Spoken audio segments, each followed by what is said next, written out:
Purchasing. Normally when people listen to this word, especially when you work in sales, you think, oh, and I thought this podcast is going to be fun. Well, it will be, because today we are going to decrypt and tell you how to work, not only as a purchasing person, but also as a salesperson, how to work sustainably with and within purchasing departments. Our guest today is an international expert in purchasing with decades of experience in this area from direct practice, including General Motors and large corporations. Hello and welcome, Tanja Dammann-Götsch. Thank you, Niels. Nice to be here. Thank you very much for taking the time. Of course, one of the questions many people will have now, well, let's just put it in polite words, which for us as Germans often can be challenging, but often people say the purchasing department is actually the one. They show up, they say you have to deliver it quicker, you have to deliver it cheaper, and you have to deliver it, let's say, more reliably than the year before. So often when people pick up the phone, talk to purchasing professionals, they say it's only about bringing the price down. What is your opinion about this approach, and how do you think, how sustainable is a work delivered in that way? Yes, well, being a purchasing person, you usually have to have a tough character, that's for sure. But pushing down the prices is not all about purchasing or procurement. It's a lot more. Because as a buyer, you are always responsible to how your own company will be recognized from the outside. So the way I'm acting in the market as a buyer, that's what the people see from the outside. And if I'm only pushing the people and say you have to reduce the prices and I do not care about anything else, I think this is a very old-fashioned way. Procurement in future is more than price. It's quality. You're responsible for quality. You're responsible for the new technology, and also the best service that you can get on the market. That's important for your own company and also for the benefit that your company will have at the end of the day. So it's more what I want to challenge is more like a cooperative relationship with the suppliers. So that when you're in a negotiation or when you talk with your salesperson, that you always learn the most interesting thing that is going on in the market. So it's a lot of cooperation and communication that is very important. Yes, at the end of the day, the buyer has to report the savings to the board or to the management.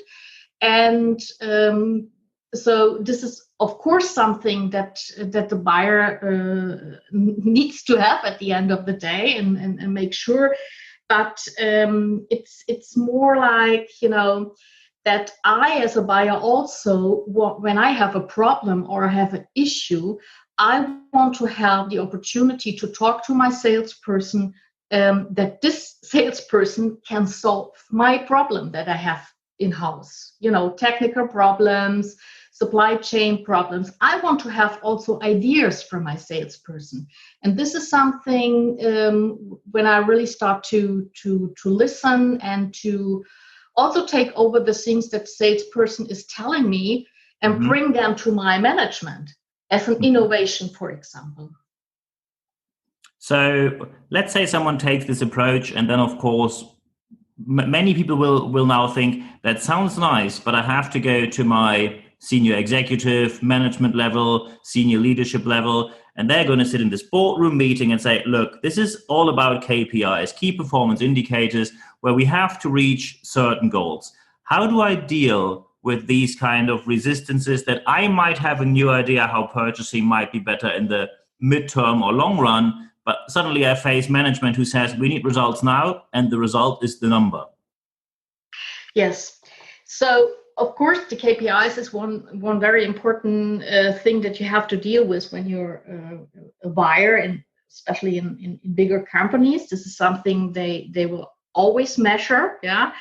But I think that one step is to get all the administration work first out of the purchasing department, put them into e-procurement, put them into e-catalogs and things like that, so that you as a buyer, that you're a specialist in your commodity, that you're really a strategic buyer, that you can really, you have to be strong inside. As a buyer, you should not only be strong outside towards your salesperson or your suppliers.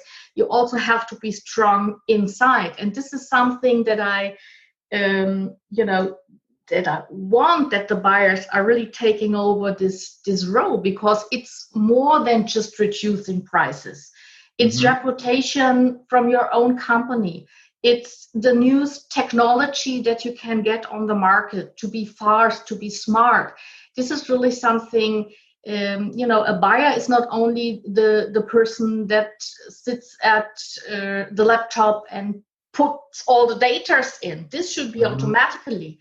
The buyer has to be strong outside, of course, towards the supplier, but also inside. And this is something where I want to motivate really the buyers to be that strong inside. So when we now get to this point where we say buyers need to be stronger, of course, now some people will think, I am in this industry for quite a while.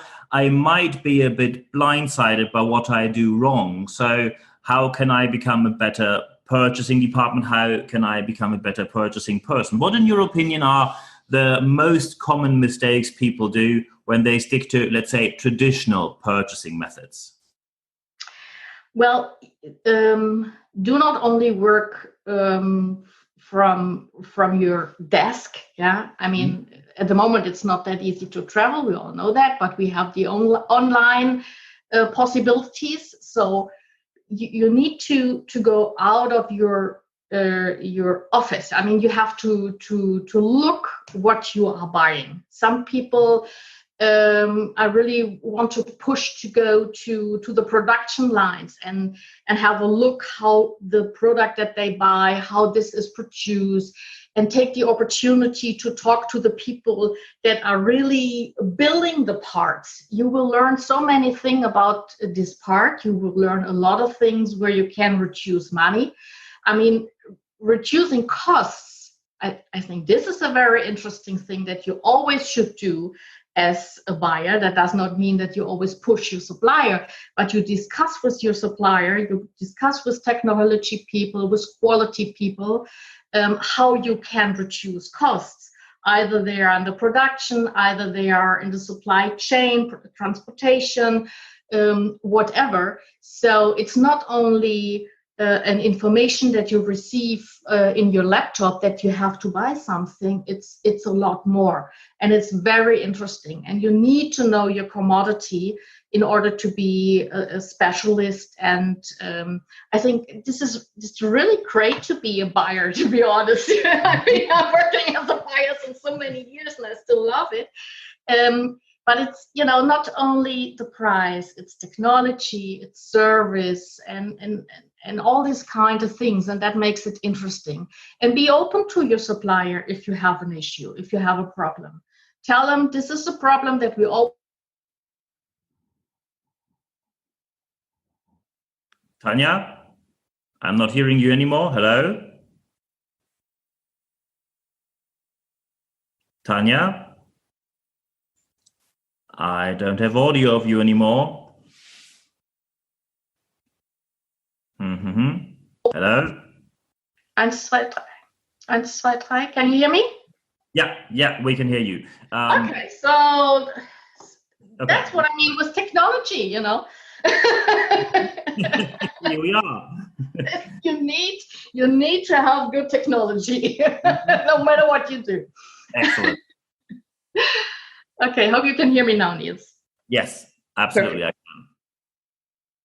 Good. So let's get to 2 practice examples, which I received from people who work in the industry of purchasing. And one example, which I'm going to quote word by word, someone arrives at one of their most important clients, and the leading purchasing person says, and I apologize in advance, these are not my words, their words. What they got presented was that someone said, you have to bring us everything you've done before for 3% cheaper every year over the next 5 years. We don't care that you might say, oh, China is cheaper, because we don't care about this human rights thing, whatever it is. We care about the money. That's why we're in business. How do you deal with these kind of examples where they only tell you business will only rely on if you are able to make everything cheaper? Yes. Well, this is really a common strategy, I would say, especially in the automotive industry. I don't know where your customer's from, but it's something typical that they ask you to reduce the prices over a certain time. In this case, 5 years, 3%. Actually, the idea was to say, okay, when you are producing your part over a time frame like 5 years, you learn again and again how you can produce better, how you can reduce costs, and so on. And this is something that we want to have. So I think the strategy, when you're using it in like that, is fine. It's something typical. I mean, our suppliers are not stupid. Some of them put them on their initial price already. So I don't know if it's still up to time to do it in that way. But like this guy was talking about China, for example, this is something that I mean with the reputation of the company. I mean, what picture does this person give to his own company when he says something like that? So I think it's really poor to act in like this. But sometimes when people act in that way, and we know that because we have a lot to do with different people, it would be interesting to find out that this salesperson really tries to find out what the real issue is behind that. What is the real issue? What does this person, what argumentations does this person really need to go back to his management? What could help? I mean, this is only something that you can try to build up a relationship, to build up trust, or something like that. Some buyers are maybe open, some aren't, but it's really worth to find out, and it's really interesting what is really the matter behind all this. What people are saying there. Excellent. So, and now we are going to switch on the other side of the table, because that's the second example from practice I have here. People who book, people like us, people like you, they book trainers, speakers, coaches, consultants. And especially when they have to go through the process, which normally means you have the HR department involved, you have the line managers involved, you have the purchasing department involved, of course, they are very unsure how should they handle the purchasing process when they approach us. Should they say, that's our budget, what can we do with it? Or should they say, we just give you a price and you have to stick to it, and then we wait for the reaction? Or shall we ask for a proposal and then pretend to be very upset about it and then bring the price down for whatever it takes? What in your opinion is the best approach towards this? Yes. Well, actually, I see that some companies start to put this kind of negotiations to an auction, and I really do not like to see that, because what facilitators, teachers, trainers, coaches are doing is, I mean, this is really people business. So you cannot put us into an auction like we would be a screw or something like that. Yeah. So this is really something that I don't like. When I go to the negotiations, I often have to negotiate with the buyer, and the buyers are the people that I train in negotiation. So I already said in past, I do not negotiate with you, because that would be mean, because I know more about negotiation. That's why you need me. So, some people can really laugh about that. Yeah. It's to be honest, it's more easy to talk with the people from the HR, from the academies.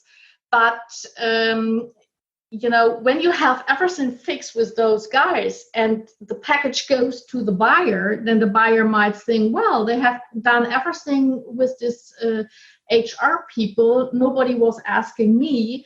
And then you have, then the person might react a little bit, what I mean. So it's smart to clarify if it's really agreed with the purchasing people, because they have their targets, so that you are aware upfront. I don't know. I would not reduce my prices, my personal prices, to a minimum, because it's a lot of knowledge. It's a lot of people business, and I do not want that we give up our prices there. So this is something we all need to be aware of, because if you find someone that puts a very low price in this auction, what do you get at the end? So no, I don't like this idea. Yeah. Also, when you buy knowledge services via an auction, you most likely only get the desperate ones who are just in desperate need of money, and these, of course, are not the best ones, but just someone who needs money from you. Yes. Excellent. This is excellent advice. Thank you very much. Of course, I'm going to put your contact data in the show notes here. So as soon as people have any kind of additional aspects which they like to talk about, or any kind of aspects which they said that should be covered, they of course can contact you directly. And now at the end of this interview, I can only say one thing. Thank you very much for your time. You're welcome. Thank you.